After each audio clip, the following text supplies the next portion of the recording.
Online live ক্লাসে সকলকে আমার সালাম। আসসালামু আলাইকুম। উপস্থাপনায় আছি আমি Mohammad Atikul Islam, instructor, computer, Mymensingh polytechnic institute. প্রিয় শিক্ষার্থীরা, আশা করি সকলেই ভালো আছো। আজকে ডাটাবেজ ম্যানেজমেন্ট সিস্টেমের উপরে আমার অষ্টম লেকচার। আজকে যে সকল টপিকগুলো আমি আলোচনা করব তা হলো অধ্যায় 5-এর উপরে SQL aggregate function, AVG, min, max, sum, count, upper, lower, initcap, string operation ইত্যাদি এগুলোর ব্যবহার বর্ণনা, এসকিউএল দ্বারা ইনফরমেশন ইনসার্ট, ডিলিট ও আপডেট কৌশল বর্ণনা। এই লেকচার শেষে আশা করি উপরোক্ত টপিকগুলোর উপরে তোমাদের ধারণা স্পষ্ট হবে ইনশাল্লাহ। তাহলে শুরু করি। প্রথমেই এসকিউএল ফাংশন। এসকিউএল ফাংশন একটি পূর্ব নির্ধারিত সূত্র যা এক বা একাধিক আর্গুমেন্ট ইনপুট হিসাবে গ্রহণ করে, তারপরে আর্গুমেন্টগুলো প্রক্রিয়া করে একটি আউটপুট প্রদান করে। এসকিউএল এর ফাংশন দুই প্রকার: এগ্রিগেট সমষ্টিগত ও স্কেলার অসমষ্টিগত function. Aggregate function aggregate function এমন এক প্রকারের ফাংশন যা একাধিক মান ইনপুট হিসাবে গ্রহণ করে একটি একক মান আউটপুটে প্রদান করে। অর্থাৎ এটা একাধিক মান ইনপুট হিসেবে নেয় এবং একটি মান আউটপুট হিসেবে প্রদান করে, এবং এটি গ্রুপ বাই অপারেশনের সাথেও কাজ করে থাকে। ডাটাবেজের উপর বিভিন্ন ধরনের অপারেশন চালানোর জন্য এসকিউএলে অনেকগুলো বিল্ট ইন ফাংশন রয়েছে। আইএসও স্ট্যান্ডার্ড অনুযায়ী এসকিউএল এর বিল্ট ইন এগ্রিগেট ফাংশন 5টি। এখানে 5টি দেখানো হয়েছে, 1 2 3 1 2 3 4 5টি। প্রথমেই কাউন্ট। এটি টেবিলের একটি নির্দিষ্ট কলামের মানগুলির সংখ্যা প্রদর্শন করে, অর্থাৎ একটা কলামে কতগুলা কলাম ভ্যালু রয়েছে তার সংখ্যা প্রদর্শন করার জন্য কাউন্ট ফাংশন ব্যবহার করা হয়। সাম ফাংশন। এটি টেবিলের একটি নির্দিষ্ট কলামের মানগুলির যোগফল প্রদান করে। এবিজি মানে হলো অ্যাভারেজ। এটি টেবিলের একটি নির্দিষ্ট কলামের মানগুলির গড় প্রদান করে। মিন। এটি টেবিলের একটি নির্দিষ্ট কলামের ক্ষুদ্রতম মানটি প্রদর্শন করে থাকে। ম্যাক্স। এটি টেবিলের একটি নির্দিষ্ট কলামের বৃহত্তম মানটি প্রদর্শন করে থাকে। তো প্রথমেই এবিজি ফাংশন। সাম ও এবিজি অর্থাৎ এভারেজ সংখ্যাসূচক ডাটার ক্ষেত্রে প্রয়োগ করা হয়, কিন্তু কাউন্ট, মিন ও ম্যাক্স সংখ্যাসূচক ও স্ট্রিং উভয় ডাটার ক্ষেত্রেই প্রয়োগ করা হয়। এবিজি ফাংশনের সিনট্যাক্স। ABG expression. এখানে এক্সপ্রেশনটি হলো একটি টেবিলের কলামের নাম। তারপরে বিশেষ দ্রষ্টব্য, এখানে বলা হচ্ছে যে এটি নাল ভ্যালুকে বাদ দিয়ে গণনা করে, অর্থাৎ কোথাও যদি নাল ভ্যালু থাকে সেটার এভারেজ তো দরকার নেই, সেজন্য এটা নাল ভ্যালু যদি থাকে সেটাকে ইগনোর করে বা বাদ দিয়ে দেয়। তো এখানে মূলত একটি ইনস্ট্রাক্টর টেবিল দেখানো হয়েছে।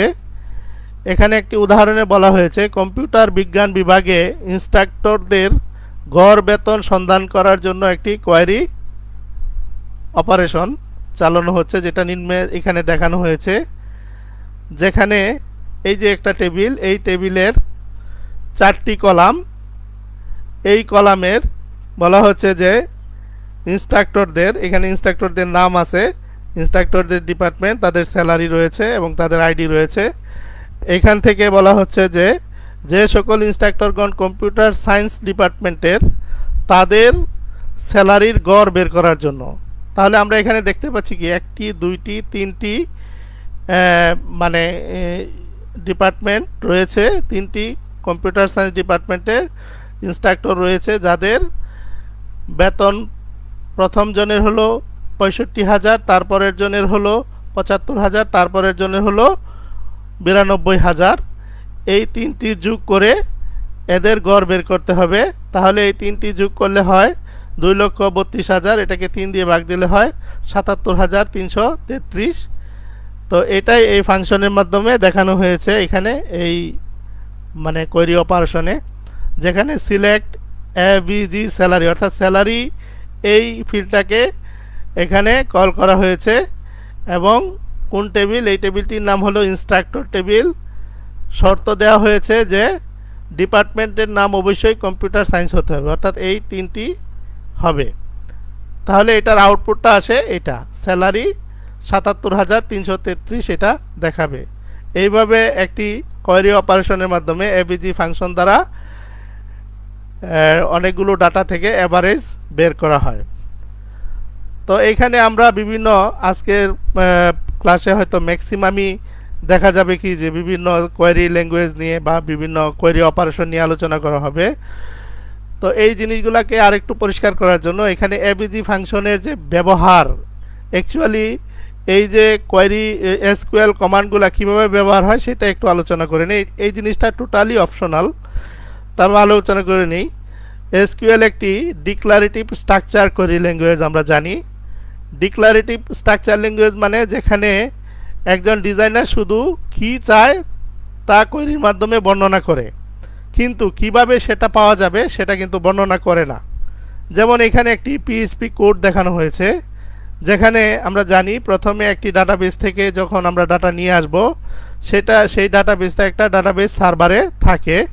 সেই সার্ভারের সাথে প্রথমে পিএইচপি কী করে, কানেক্ট করে, কোডের মাধ্যমে কানেক্ট করে। তো এখানে মাইএসকিউএল কীভাবে কানেক্ট করে সেটা দেখানো হয়েছে। এরকমভাবে কানেক্ট করা হলো ডাটাগুলো নিয়ে আসার জন্য। তারপরে একটা কোয়েরি অপারেশন চালানো হয়। এখানে মূলত একটি কোয়েরি অপারেশন দেখানো হয়েছে সিলেক্ট ফ্রম গ্রুপ বাই, অর্থাৎ এই যে কোডটুকু ইনভার্টেড কমার ভিতরে এইটুকুই হলো এসকিউএল। এটা এই টোটাল পিএইচপি কোডের মধ্যে এমবেড করা হয়েছে একটি ডাটাবেস সার্ভার থেকে ডাটা নিয়ে আসার জন্য। তো এইভাবেই একটি এভিজি ফাংশন মানে যে কোনো এসকিউএল কমান্ড বা এসকিউএল কোয়েরি অপারেশনগুলা কাজ করে থাকে। যাই হোক, তারপরে আসি কাউন্ট ফাংশন। কাউন্ট ফাংশনটি একটি এটার সিনট্যাক্সটা হলো এরকম, কাউন্ট এক্সপ্রেশন। এখানে এক্সপ্রেশনটি একটি টেবিলের কলামের নাম, এবং এটা কি করে, নাল ভ্যালুগুলোকে গণনা করে না। এসকিউএলে কাউন্ট অ্যাস্টারিক চিহ্ন ব্যবহার করে একটি টেবিলের মোট সারি সংখ্যা গণনা করা হয়। অর্থাৎ এখানে কোনো কিছু উল্লেখ না করে যদি অ্যাস্টারিক দেওয়া হয়, তার মানে এটা দিয়ে বোঝায় সকল সারির সংখ্যা কাউন্ট করার জন্য এই কমান্ডটা লেখা হয়। যেমন এখানে কোর্স টেবিলের ক্ষেত্রে সারি সংখ্যা খুঁজতে কোয়েরিটি নিম্নরূপ এখানে দেখানো হয়েছে। কোর্স টেবিলে, এটা হলো কোর্স টেবিল, এর 4-5টা ফিল্ড। তো সেখানে দেখাচ্ছে এইভাবে সিলেক্ট কাউন্ট এস্টারিক চিহ্ন ফ্রম কোর্স, অর্থাৎ কোর্স টেবিল থেকে। এটা রেজাল্ট হবে 15, কারণ এইখানে কাউন্ট করলে দেখা যাবে কি যে 15টা রো রয়েছে, অর্থাৎ 15টা সারি রয়েছে। যেহেতু এখানে স্টারিক দেওয়া, অতএব 15টাই শো করবে। তারপরে আরেকটি উদাহরণ, কোর্স টেবিলের ক্ষেত্রে শুধুমাত্র স্প্রিং সেমিস্টার ও 2010 ইয়ারের সারি সংখ্যা খুঁজে বের করার একটি কোয়েরি অপারেশন। এখানে একটু খেয়াল করলে দেখা যাবে কি, এই যে এটা হলো সেমিস্টার হলো স্প্রিং, আর এগুলো হলো ফল, এগুলো ফল এবং সামার, স্প্রিং, 3টা সিজন রয়েছে। এখানে মূলত স্প্রিং সিজনটা রয়েছে 1, 2, 3, 4, 5, 6, 7, 8, 9, 10 বার, কিন্তু এখানে 2010 রয়েছে 1, 2, 3, 4, 5, 6, 7, 8, মানে এটাও 8-9 বার রয়েছে, কিন্তু আমাদের রেজাল্টে দেখা যাচ্ছে কি যেটার ফলাফল আসে 6। এখানে কি বলা হয়েছে যে select count distinct ID from course table থেকে, যেখানে কন্ডিশনটা হলো সেমিস্টার হবে স্প্রিং এবং ইয়ার হবে 2010। তাহলে সেইভাবে যদি আমরা দেখি তাহলে এটা ঠিক আছে, মিলে যায়।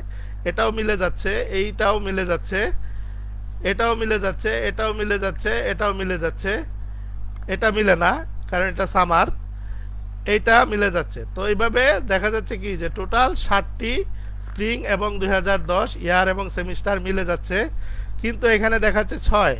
এটার কারণ হলো এইখানে একটা ডিস্টিং শব্দ ব্যবহার করা হয়েছে। ডিস্টিং মানে বোঝানো হয় যে ডিফারেন্ট ফিল্ড বা ডিফারেন্ট আইডি, অর্থাৎ এখানে খেয়াল করলে দেখা যাবে একই ধরনের 2টি আইডি রয়েছে এবং এদের সেমিস্টার এবং ইয়ার মিলে যাচ্ছে, অতএব এখানে একটা হবে। তাহলে এই কারণে 7টা থাকলেও এখানে ফলাফলে আসছে 6টা, যেহেতু ডিস্টিং কথাটা এখানে ব্যবহার করা হয়েছে। তারপরে আসি সাম। সামের গঠন হলো সাম এক্সপ্রেশন। এখানে এক্সপ্রেশন হলো একটি টেবিলের ফিল্ডের নাম এবং এটাও নাল ভ্যালুকে বাদ দিয়ে যোগ করে। উদাহরণস্বরূপ ম্যানেজারদের মোট সংখ্যা এবং তাদের বেতনের যোগফলের কোয়েরিটি নিম্নরূপ। এখানে একটা কোয়েরি অপারেশন দেখানো হয়েছে। এখানে এই টেবিলটা মূলত একটি স্টাফ টেবিল। এখানে বিভিন্ন ধরনের স্টাফ রয়েছে, এদের মধ্যে কেউ ম্যানেজার, কেউ অ্যাসিস্ট্যান্ট, কেউ সুপারভাইজার। তো এখানে মূলত 2জন ম্যানেজার রয়েছে, 2জন ম্যানেজার, তাদের স্যালারি রয়েছে, তাদের রো বরাবর স্যালারি এখানে দেখাচ্ছে এবং তাদের আইডি নাম্বার রয়েছে। তো যাই হোক, এখানে কোয়েরি অপারেশনটা এরকম যে বলা হচ্ছে যে কাউন্ট স্টাফ নাম্বার কাউন্ট করা হবে, তারপরে এজ মাই কাউন্ট, অর্থাৎ এই কাউন্ট ভ্যালুটা মাই কাউন্টে যাবে, মাই কাউন্টের মাধ্যমে শো হবে। তারপরে সাম স্যালারি, অর্থাৎ স্যালারির যোগফল বের করা হবে এবং স্যালারির যোগফলটা মাই সামে যাবে। কোন টেবিল থেকে? স্টাফ টেবিল থেকে, যেখানে কন্ডিশনটা হলো পজিশন হবে ম্যানেজার। এখানে বলা হয়েছে যে ম্যানেজারদের মোট সংখ্যা এবং তাদের বেতনের যোগফল মোট সংখ্যা। তাহলে ম্যানেজার কয়জন? 2জন এখানে আমরা দেখেছি, এবং মোট সংখ্যা হলো যেমন 30,000 আর 24,000 মিলে হয় 54,000। সেটা এখানে এই কোয়েরি অপারেশনের মাধ্যমে এই আউটপুটটা দেখাবে। তো এই হলো সাম অপারেশন। তারপরে আসি ম্যাক্স এবং মিন। ম্যাক্সের গঠন এটি ম্যাক্স এক্সপ্রেশন। এখানে এক্সপ্রেশন বলতে একটি টেবিলের ফিল্ডকে বোঝানো হয় বা কলামকে বোঝানো হয়। উদাহরণস্বরূপ কর্মীদের সর্বোচ্চ বেতন বের করার কোয়েরিটি নিম্নরূপ। অর্থাৎ একটু আগে আমরা একটি স্টাফ টেবিল দেখলাম, এখানে কর্মীদের সর্বোচ্চ বেতন বের করা হবে। তাহলে আমরা এখানে দেখতেছি যে 30,000 টাকা একজন ম্যানেজারের বেতন সর্বোচ্চ। তো সেটা আমরা এখানে কোয়েরি অপারেশনের মাধ্যমে এখানে কিভাবে লিখেছে, select max salary, salary field থেকে ম্যাক্স বের করা হবে এজ মাই ম্যাক্স, অর্থাৎ ম্যাক্স যে ডাটাটা সেটা মাই ম্যাক্স ভেরিয়েবলে থাকবে। এখানে সেটা দেখা যাচ্ছে, এখানে মাই ম্যাক্সে 30,000 শো করতেছে এবং কোন টেবিল থেকে? স্টাফ টেবিল থেকে। তাহলে এটার ফলাফল হলো মাই ম্যাক্স 30,000 টাকা। তারপরে আসি মিন। মিনের গঠন মিন এক্সপ্রেশন। এখানে এক্সপ্রেশনটি একটি টেবিলের ফিল্ড, অর্থাৎ এইখানে আমরা এরকম একটা টেবিলের ফিল্ডই হবে এক্সপ্রেশনে। তারপরে উদাহরণস্বরূপ কর্মীদের সর্বনিম্ন বেতন বের করার কোয়েরিটি নিম্নরূপ। অর্থাৎ এই অপারেশনের মাধ্যমে, এই কোয়ারির মাধ্যমে সর্বনিম্ন বেতন বের করা হবে কোত্থেকে? স্টাফ টেবিল থেকে, ফ্রম স্টাফ টেবিল। এখানে সিলেক্ট মিন স্যালারি ফিল্ড থেকে, এবং সেই মানটা কোথায় থাকবে? মাই মিনে, অর্থাৎ এজের মাধ্যমে কি করা হয়? একটা কোয়েরির নাম প্রদান, একটি ফিল্ডের নাম প্রদান করা হয় অথবা নতুন নাম দেওয়া হয়। এখানে এই যে 9,000 টাকা মাই মিনে থাকবে, সেটা আমরা এখানে দেখি যে এখানে স্যালারিতে এই 9,000 টাকা সর্বনিম্ন স্যালারিটা হলো 9,000 টাকা, সেটা এটার মাধ্যমে দেখাচ্ছে। তো এই হলো ম্যাক্স এবং মিন ফাংশন। তারপরে আমি গত ক্লাসে অনেকেই বলেছে যে গ্রুপ বাই এবং হ্যাভিং এই দুইটা জিনিস ক্লিয়ার বোঝে নাই, তার জন্য আরেকটা নতুন একটা উদাহরণ এখানে উপস্থাপন করছি। সেটা হলো যে একাধিক স্টাফ বিশিষ্ট শাখা অফিসগুলোর ক্ষেত্রে প্রতিটি শাখায় কর্মরত স্টাফদের সংখ্যা এবং তাদের বেতনের যোগফল বের করার কোয়েরি অপারেশন। অর্থাৎ আমরা জানি বিভিন্ন ব্যাংক বা অফিসের বিভিন্ন শাখা অফিস থাকে বিভিন্ন সিটিতে বা শহরে। তো সেই শাখা অফিসগুলোতে যে সকল শাখা অফিসের স্টাফ সংখ্যা একের অধিক এবং সেই স্টাফগুলার যতজন স্টাফ রয়েছে তাদের বেতনের যোগফল বের করার একটি কোয়েরি অপারেশন। তাহলে প্রথমে কি করতে হবে, স্টাফগুলার একটা গ্রুপ তৈরি করতে হবে। গ্রুপ করলে হবে কি যে টোটাল স্টাফগুলা কত সেটা বের হয়ে আসবে। সেই গ্রুপের উপরে তারপরে কন্ডিশন চালাতে হবে এরকম যে স্টাফ সংখ্যা অবশ্যই একের চেয়ে বেশি হতে হবে।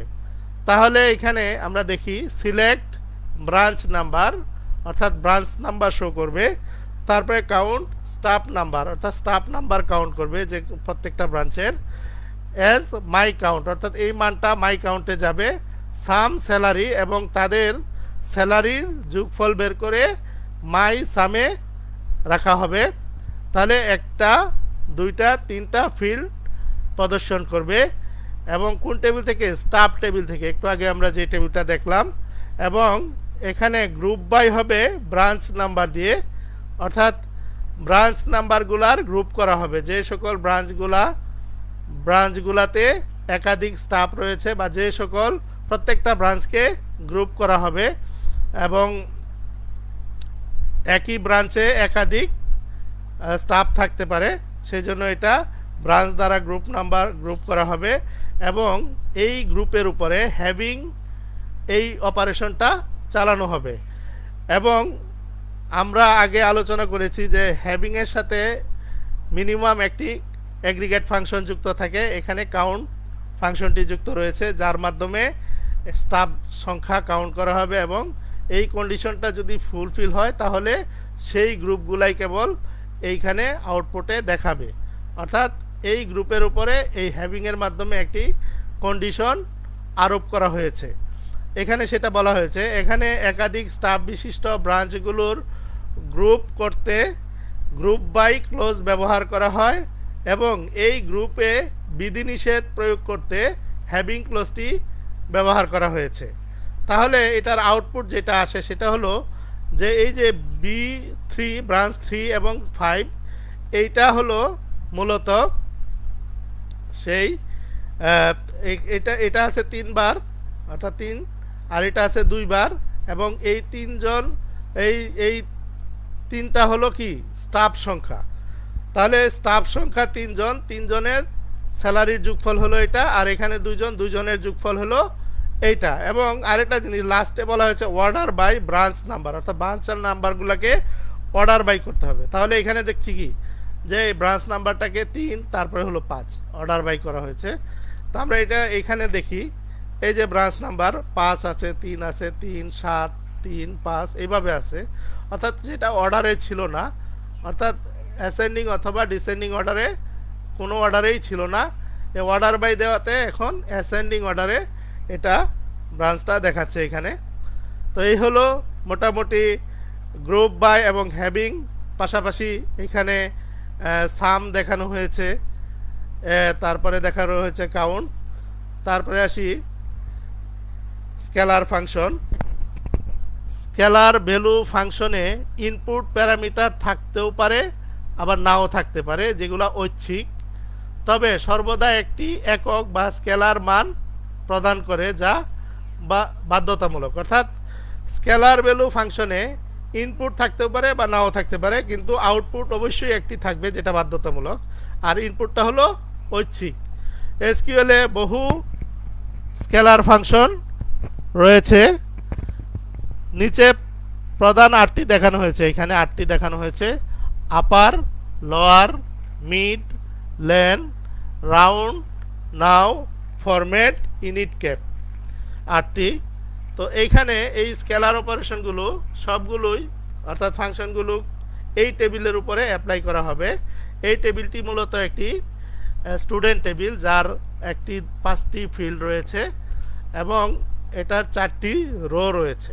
এখানে স্টুডেন্টের ID, number, mark, GPA, age, বয়স দেওয়া হয়েছে, যে সকল স্কেলার ফাংশনগুলো স্ট্রিং ডাটা নিয়ে কাজ করে সেগুলোকে স্ট্রিং ফাংশন বলে। এখানে এটা উল্লেখ করা দরকার, তোমাদের সিলেবাসে স্ট্রিং ফাংশনের একটা শব্দ ছিল, সেটা মানে হলো যে সকল স্কেলার ফাংশনগুলো স্ট্রিং নিয়ে কাজ করে সেগুলোকে স্ট্রিং ফাংশন বলে। আবার কিছু কিছু ফাংশনকে আমরা ক্লারিফাই করতে পারি এইভাবে যে কিছু ফাংশন আছে যেগুলো নিউমেরিক ভ্যালু নিয়ে কাজ করে, তার মানে এগুলো হলো নিউমেরিক্যাল ফাংশন। তাহলে শুরু করি। স্কেলার ফাংশন প্রথমে আসি আপার। আপার এই ফাংশনটি স্ট্রিংকে আপার কেসে রূপান্তর করে, অর্থাৎ একটা স্ট্রিং যদি লোয়ার কেসে থাকে সেটাকে আপার কেসে নিয়ে যায়। তাহলে আরেকটা জিনিস, আপ ইউ কেস এবং আপার দুইটা একই ধরনের, অর্থাৎ একই কাজ করে থাকে। সিনট্যাক্সটা হলো এরকম, সিলেক্ট আপার টেক্সট, অর্থাৎ এখানে একটা ফিল্ডের নাম হবে, ফ্রম টেবিলের নাম, সেই টেবিলের নাম হবে। তাহলে এখানে উদাহরণস্বরূপ স্টুডেন্ট টেবিল থেকে স্টুডেন্টদের নাম আপার কেসে রূপান্তর করা।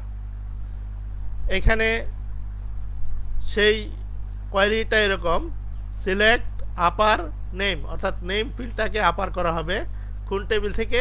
স্টুডেন্ট টেবিল থেকে। আমরা সেটা দেখি। এখানে 6টা ডাটা রয়েছে স্টুডেন্টদের, সবগুলা ক্যাপিটালাইজ অবস্থায় আছে।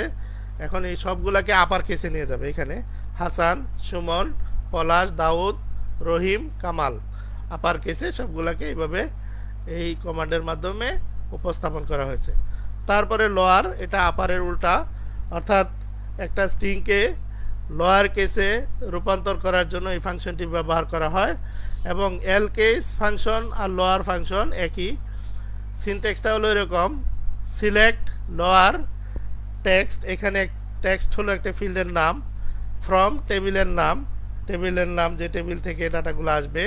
উদাহরণস্বরূপ স্টুডেন্ট টেবিল থেকে স্টুডেন্টদের নাম লোয়ার কেসে রূপান্তর করতে এখানে একটি কোয়ারি অপারেশন দেখানো হয়েছে। সেখানে কি বলা হয়েছে? সিলেক্ট লোয়ার নেম, অর্থাৎ নেমটাকেই লোয়ার করা হবে ফ্রম স্টুডেন্ট টেবিল। তাহলে এখানে আমরা আউটপুটে যদি দেখি যে এই যে আগে সবগুলা আপার কেসে ছিল, এখন সবগুলা লোয়ার কেসে এখানে প্রদর্শন করতেছে। তো এটা হলো লোয়ারের উদাহরণ। তারপরে আসি মিড। মিড একটি এই ফাংশনটি একটি স্ট্রিং থেকে সাব স্ট্রিং এক্সট্রাক্ট করে, অর্থাৎ একটা স্ট্রিং বা একটা সেন্টেন্স বড় ধরনের, সেই সেন্টেন্স থেকে আমি আমার ইচ্ছা মতো কিছু শব্দ অথবা শব্দের অংশ আমি নিয়ে আসতে চাই, সেইটার ক্ষেত্রে আমি এই ফাংশন ব্যবহার করব। এখানে বলা হয়েছে যে মিড এবং সাবস্ট্রিং ফাংশনগুলি সাবস্ট্রিং ফাংশনটির মতো, অর্থাৎ এটা দিয়ে যা কাজ হয় এই দুইটা দিয়ে একই ধরনের কাজ বা অপারেশন সম্পন্ন করা যায়। তো এখানে একটি উদাহরণ, এখানে একটি এটার সিনট্যাক্সটা এরকম, select mid column name start length. এখানে টেবিলের কলামের একটা নাম, তবে স্টার্ট মানে ওই স্ট্রিংটা কোন অবস্থান থেকে প্রদর্শিত হবে সেই অবস্থানের যে বা কোন অবস্থান থেকে তাকে কাউন্ট করা হবে, অর্থাৎ সেটাকে নেওয়া হবে, সেটার অবস্থানটা উল্লেখ করতে হবে, তারপরে লেংথ দিয়ে দিতে হবে। তাহলে এখানে ফ্রম টেবিলের নাম দিতে হবে এইভাবে। তো এখানে লেন্থই হলো প্রদর্শিত স্ট্রিংয়ের দৈর্ঘ্য যা ঐচ্ছিক, এবং স্টার্টটি হলো স্ট্রিংয়ের শুরু বোঝায়, যে স্ট্রিংটা থেকে আমি ডাটা নিয়ে আসবো সেটার শুরু বোঝানো হয়। তো সাধারণত 1 থেকে শুরু হয়।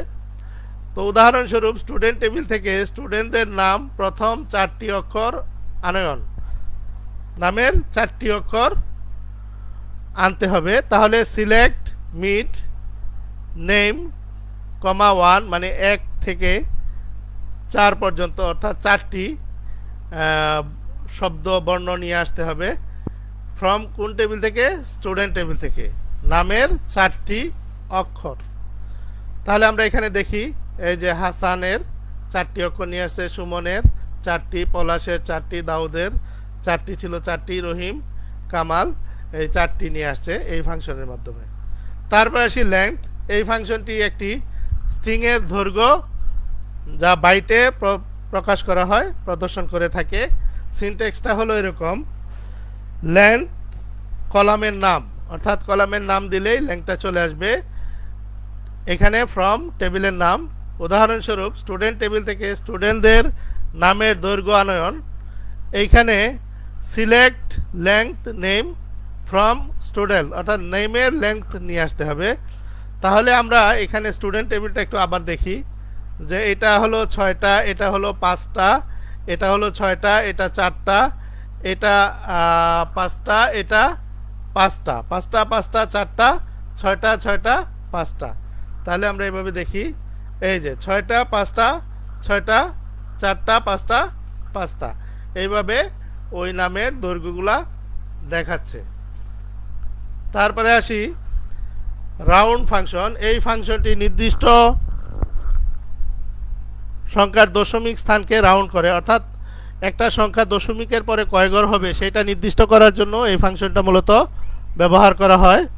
তো এখানে সিনট্যাক্সটা এরকম, সিলেক্ট রাউন্ড, কলামের নাম ডেসিমালস, অর্থাৎ ডেসিমাল পয়েন্ট কয়টা হবে দশমিকের পরে সেটা, টেবিলের নাম ফ্রম টেবিল নেম, টেবিলের নাম দিতে হবে। তাহলে আমরা এখানে একটা উদাহরণ দেখি, স্টুডেন্ট টেবিল থেকে স্টুডেন্টদের গ্রেডের দশমিকের পরে 1 ঘর হবে এরকম ভাবে প্রদর্শন করতে হবে। তাহলে এখানে আমরা দেখি সিলেক্ট রাউন্ড জিপি, অর্থাৎ জিপি ফিল্ড থেকে ডাটা নিয়ে আসতে হবে এবং এটার দশমিকের পরে 1 ঘর হবে কোন টেবিল থেকে, স্টুডেন্ট টেবিল থেকে। তাহলে আমরা দেখি একটু স্টুডেন্ট টেবিলটি আমরা আবার দেখি, এখানে স্টুডেন্ট টেবিলটি হলো এটা জিপি, সাধারণত দেখা যাচ্ছে দশমিকের পরে 2 ঘর রয়েছে প্রত্যেকটা ডাটার। তো আমরা এখানে আউটপুটটা যদি দেখি, এখানে দেখা যাচ্ছে কি দশমিকের পরে 1 ঘর, যেহেতু এখানে 1 উল্লেখ করা হয়েছে 1 ঘর হবে। তো এইভাবে এটি হলো রাউন্ড ফাংশনের কাজ। তারপরে হলো নাও। নাও এই ফাংশনটি বর্তমান সিস্টেমের তারিখ এবং সময় আউটপুট দেয়, অর্থাৎ এটার সিনট্যাক্সটা হলো এরকম, সিলেক্ট নাও বর্তমান সময় এবং তারিখ প্রদর্শন করবে ফ্রম টেবিল, টেবিল থেকে। তাহলে আমরা এখানে দেখি উদাহরণস্বরূপ স্টুডেন্ট টেবিল থেকে স্টুডেন্টদের নাম এবং বর্তমান সিস্টেমের সময় আনতে আমরা এই ফাংশনটা ব্যবহার করেছি। এখানে সিলেক্ট নেম নাও এজ ডেট টাইম, অর্থাৎ যে ডেট টাইমটা প্রদর্শিত হবে তার একটা নাম দেওয়া হয়েছে, ডেট টাইম এখানে দেখানো হচ্ছে। তার ফ্রম স্টুডেন্ট টেবিল, এখানে প্রত্যেকের নাম চলে আসছে নেম, তারপরে নাও সময়, এই ডেট টাইম হিসেবে আসছে এবং এখানে দেখা যাচ্ছে কি তারিখ এবং সময় এখানে প্রদর্শিত হয়েছে। এই হলো নাও অপারেশন ইয়ার কাজ। তারপরে আসি ফরম্যাট। ফরম্যাট এই ফাংশনটি ফিল্ড কিভাবে প্রদর্শিত হবে তা ফরম্যাট করতে ব্যবহার করা হয়, অর্থাৎ এটা যে ডাটাটা প্রদর্শিত হবে সেটা কোন ফরম্যাটে প্রদর্শিত হবে সেই ডাটার ফরম্যাট করার জন্য এই ফাংশনটা ব্যবহার করা হয়। সিনট্যাক্সটা এরকম, select format column name format, যেটা আমরা কাঙ্ক্ষিত ফরম্যাট যেটা আমরা করতে চাই সেটা টেবিলের নাম দিতে হবে। তো এখানে উদাহরণস্বরূপ বর্তমান তারিখকে ইয়ার 4 ডিজিট হবে, মান্থ 2 ডিজিট, ডেট 2 ডিজিট হিসাবে ফরম্যাট করতে চাই। তাহলে লিখতে হবে এভাবে সিলেক্ট নেম ফরম্যাট নাও, এবং নাওটা অর্থাৎ তারিখটা এইভাবে প্রদর্শিত হবে, ইয়ার হবে 4 ডিজিটের, মান্থ হবে 2 ডিজিটের এবং ডেট হবে 1 ডিজিটের 2 ডিজিটের। অ্যাজ ডেট, ডেট নামে এটা শো করবে ফ্রম স্টুডেন্ট টেবিল। তাহলে এখানে নামগুলা দেখাচ্ছে, তারপরে ডেট, এই যে ডেট দেখাচ্ছে একটা নতুন ফরম্যাটে ডেটটাকে প্রদর্শন করতেছে। এইটাই হলো ফরম্যাটের ফাংশনের কাজ। তারপরে আসি ইনিট ক্যাপ। ইনিট ক্যাপ অরাকলের এই ফাংশনটি প্রতিটি শব্দের প্রথম অক্ষরকে বড় হাতের অক্ষরে এবং অন্যান্য বর্ণগুলোকে ছোট হাতের অক্ষরে রাখে, অর্থাৎ এটা মূলত ইনিট ক্যাপটা দিয়ে ওরাকলে ক্যাপিটালাইজ করা হয়। ক্যাপিটালাইজ মানে হলো শব্দের প্রত্যেকটি প্রথম অক্ষরকে বড় হাতের অক্ষরে নিয়ে যায়, সেই কাজ করার জন্য ইনিট ক্যাপ ব্যবহার করা হয়। সিনট্যাক্সটা হলো এরকম, ইনিট ক্যাপ স্ট্রিং, অর্থাৎ এখানে যদি আমরা টেবিলের ফিল্ড দেই ফিল্ড, আর যদি কোনো একটা স্ট্রিং দেই তাহলে কোটেশনের ভিতরে দিতে হবে, আর ফিল্ড যদি দেই তাহলে অবশ্যই টেবিলের নাম এখানে উল্লেখ করতে হবে। উদাহরণস্বরূপ নিম্নলিখিত স্টেটমেন্টটি কন্ট্যাক্টস টেবিল থেকে ফার্স্ট নেম এবং লাস্ট নেম নির্বাচন করে পুরো নামটি তৈরি করে এবং ইনিট ক্যাপ ফাংশনটি ব্যবহার করে যথাযথ ক্ষেত্রে রূপান্তর করে, অর্থাৎ ইনিট ক্যাপের মাধ্যমে এটাকে ক্যাপিটালাইজ করে। যেমন এখানে দেখি select init cap first name, এটা ফিল্ড, লাস্ট নেম, এই যে এটা লাস্ট নেম, এবং এটা হবে কি যে নতুন নামটা তৈরি হবে পূর্ণ নাম, দুইটা নাম থেকে পূর্ণ একটা নাম হবে, সেই নামটা ফুল নেম আকারে থাকবে এবং কোন টেবিল থেকে আসবে, এটা এই কন্ট্যাক্ট টেবিল থেকে আসবে এবং অর্ডার হবে ফুল নেম অনুযায়ী এটা অর্ডার হবে। এটা তো আমরা তাহলে দেখি এখানে, এই যে এখানে নাম ছিল ফার্স্ট নেম, এটা লাস্ট নেম, এটা ফার্স্ট নেম লাস্ট নেম, এরকম 5টা ডাটা ছিল। এই প্রত্যেকটাকে নিয়ে একটা ফুল নেম তৈরি করা হয়েছে। যেমন আমানুল্লাহ, এখানে বড় হাতের, প্রত্যেকটা ছোট হাতের ছিল, এই যে এটা বড় হাতের, এটা বড় হাতের, এটা বড় হাতের, এটাও বড় হাতের, এভাবে ক্যাপিটালাইজ হয়েছে। আরেকটা জিনিস হলো যে এখানে এটাতে কোনো এই ক্যারেক্টারগুলোর অর্ডার ছিল না, যেমন এর পরে এম ছিল, তারপরে এন ছিল, কে ছিল, এখন কিন্তু একটা অর্ডারে চলে আসছে, যেহেতু এখানে অর্ডার বাই করা হয়েছে অতএব এটা অর্ডারে চলে আসছে। এখানে অর্ডারে যেমন এর পরে কে, এর পরে এম এর পরে এন এভাবে আসছে। তারপরে আসি আমরা data modification statement. Data insert, update, delete করতে যে স্টেটমেন্টগুলো ব্যবহার করা হয় তাদেরকে ডাটা মডিফিকেশন স্টেটমেন্ট বলা হয়, যা মূলত ডাটা ম্যানিপুলেশন ল্যাঙ্গুয়েজের অংশ এবং এনসি এসকিউএল এর একটি উপসেট। স্টেটমেন্টগুলি হলো ইনসার্ট স্টেটমেন্ট, যেটা কিনা টেবিলে নতুন সারি যুক্ত করে, আপডেট, যেটা সারিগুলোকে পরিবর্তন করে, অর্থাৎ কোনো সংশোধন বা পরিবর্তন করার প্রয়োজন হলে সেটা করে থাকে। তারপরেরটা হলো ডিলেট, যেটা কি করে একটা নির্দিষ্ট সারি বা সারিগুলোকে ডিলেট করে থাকে। তো প্রথমে আসি ইনসার্ট স্টেটমেন্ট।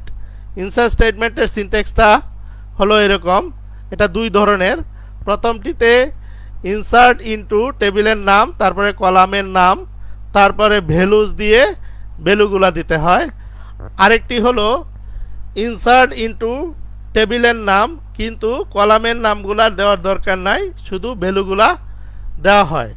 সেই ক্ষেত্রে প্রথমটিতে আমার ইচ্ছামতো আমি কলামের নাম দিয়ে সেই ভ্যালুগুলা দিলে আমার ওই কলাম অনুযায়ী ডাটাগুলা চলে যাবে। কিন্তু যদি আমরা এইভাবে দিতে চাই, অর্থাৎ কলাম নামগুলো বাদ দিয়ে দিতে চাই, তাহলে আমাদেরকে টেবিলের ধারাবাহিকতা অনুযায়ী টেবিলের ফিল্ডগুলো যেভাবে আছে সেইভাবে প্রত্যেকটা, অর্থাৎ সবগুলা টেবিলের সবগুলা ফিল্ডের ভ্যালু ধারাবাহিকভাবে এখানে দিতে হবে।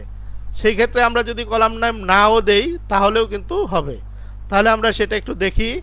যেমন এখানে দেখাচ্ছে যে ইনসার্ট ইনটু কাস্টমার, অর্থাৎ কাস্টমার টেবিলে কাস্টমার নেম, সিটি, কান্ট্রি, অর্থাৎ কাস্টমারের নাম ইনসার্ট হবে, সিটি এবং কান্ট্রি ইনসার্ট হবে। এখানে কাস্টমারের নাম, কাস্টমারের সিটি, কাস্টমারের নরওয়ে, কাস্টমারের কান্ট্রি দেখাচ্ছে।